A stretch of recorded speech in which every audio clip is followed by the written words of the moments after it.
भारत सरकार ने paper leak मामले को एक बड़ा मुद्दा बनाते हुए पूरे देश में लगातार जिस तरीके से अलग अलग राज्यों में पेपर लीक हो रहा था, उसे लेकर के कल एक अधिनियम, एक बिल पारित किया गया।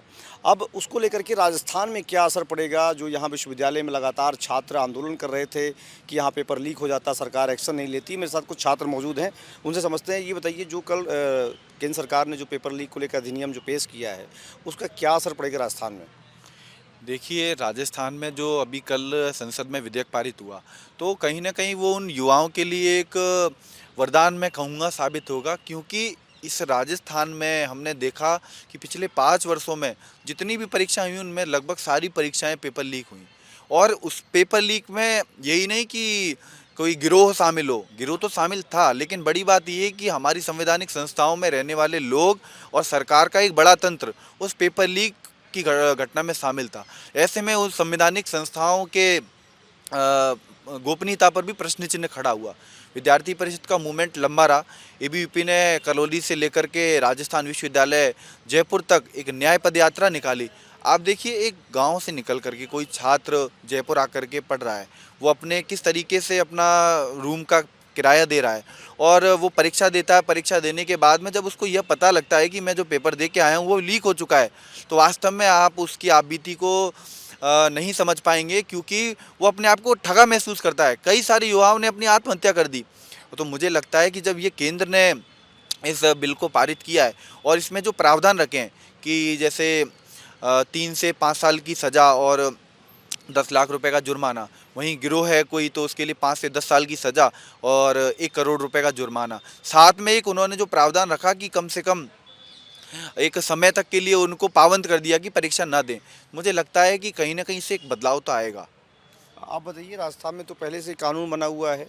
अशोक गहलोत सरकार ने बहुत सारे इसके लिए कोशिशें की, लेकिन उसको सफल नहीं माना गया क्योंकि पेपर लीक होता रहा। आपको लगता है कि केंद्र सरकार द्वारा जो नियम लाया जाएगा वो ज़्यादा महत्वपूर्ण है, या जो स्टेट गवर्नमेंट ने पहले कर रखा था वो ज़्यादा महत्वपूर्ण है? एक्चुअली जब स्टेट गवर्नमेंट ने इस नियम को लागू किया, तो जब जो पेपर लीक करने वाले व्यक्ति है वो राजस्थान के मुखिया जो सरकार में बैठे हैं वही व्यक्ति मिले हुए थे। अगर सरकार का जो मुखिया ही उसमें मिल जाएगा तो किसी भी प्रकार की आप नीति चालू कर लो, तो मुखिया अगर नहीं चाहेगा किसी भी पेपर लीक करने वाले व्यक्ति को, तो नहीं पकड़ा जा सकता। जो केंद्र सरकार द्वारा जो बिल पास किया गया है, तो वो उसमें ये है कि अगर किसी व्यक्ति की जगह दूसरा व्यक्ति पेपर देने जाता है तो उसके 10 साल की सज़ा और 1 करोड़ रुपए का जुर्माना है।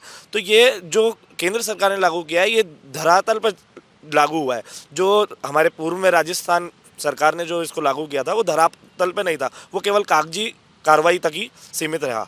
तो हमारा ये मानना है कि ये सफल रहेगा। डमी कैंडिडेट का यहाँ पर मामला बहुत ज़्यादा आता है। आज भी कोई ऐसे मामले आए हैं जिसपे एक ही नंबर पे लगातार लोग बैठते हैं, फिर वो कोई और होता है, परीक्षा कोई और दे रहा होता है। इस पर कोई ज़्यादा कार्रवाई होनी चाहिए थी। हाँ, इस पर कार्रवाई होनी चाहिए और केंद्र सरकार ने इसके ऊपर फैसला भी निकाला है कि जो किसी और व्यक्ति का पकड़ा गया, अगर किसी और व्यक्ति ने उसका पेपर देने के स्थान पर पकड़ा गया, तो उसको 3 से 5 साल के लिए रोका जाएगा और 1 करोड़ रुपए का जुर्माना लगाया जाएगा।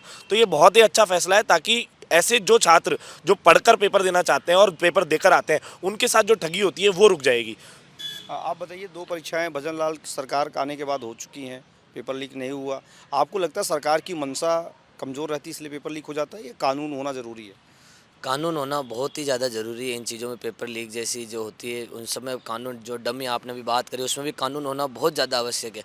भजन लाल खुद एक सीएम, एक दूध बेचने वाले व्यक्ति थे, एक आम परिवार से बिलोंग करते थे, उनको चीफ मिनिस्टर बनाया गया। तो ये तो पहले से ही पता था राजस्थान की जनता को कि पेपर लीक जैसी सारी ये चीज़ें, दुर्घटनाएं बंद हो जाएगी।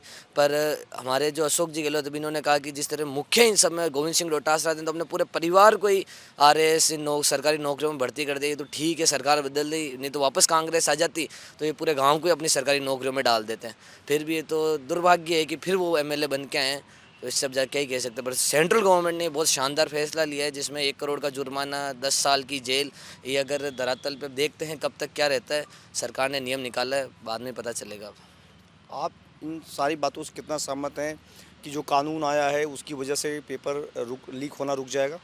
जी भाई साहब, इससे क्या होता है कि सेंट्रल गवर्नमेंट की जो एजेंसियां हैं वो बहुत अच्छी है, एजेंसियां हैं जो जांच करने में बिल्कुल निष्पक्ष जांच करती है। स्टेट गवर्नमेंट की एजेंसियां क्या करती है, जब भी कोई स्टेट गवर्नमेंट का बड़ा अधिकारी, जैसे अभी कटारा जी का नाम आया है, तो उसमें क्या होता है, सेंट्रल गवर्नमेंट की एजेंसियां बिल्कुल निष्पक्ष जांच करेगी। स्टेट गवर्नमेंट की एजेंसियां उसके दबाव में यहाँ की राज्य सरकार के दबाव में आकर वो जांच को धांधलीपन करके और उसको निरस्त कर देती है। मैं एक इंजीनियरिंग बैकग्राउंड से हूँ। मैं जब पास आउट हुआ था 2020 में, उसके बाद में एक ही एग्ज़ाम को सरकार ने 3 बार करवाया।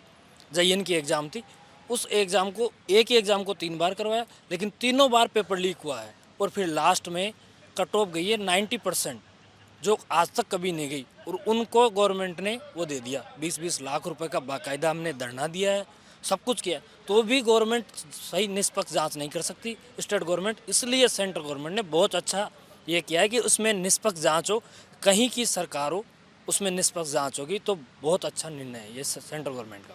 तो ये वो सारे जो स्टूडेंट यहाँ पर पढ़ाई कर रहे हैं उनका कहना है, जो यहाँ पर रोज़गार के लिए काम भी कर रहे हैं, लगातार ये परीक्षाएं भी दे रहे हैं, इनका कहना है कि केंद्र सरकार के आने से ये पेपर लीक वाला मामला बहुत बड़ा हुआ है, इससे जांच होगी और इस तरह घटनाएं बहुत कम होंगी।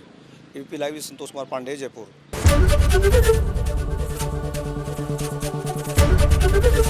ABP गंगा, खबर आपकी, जुबान आपकी।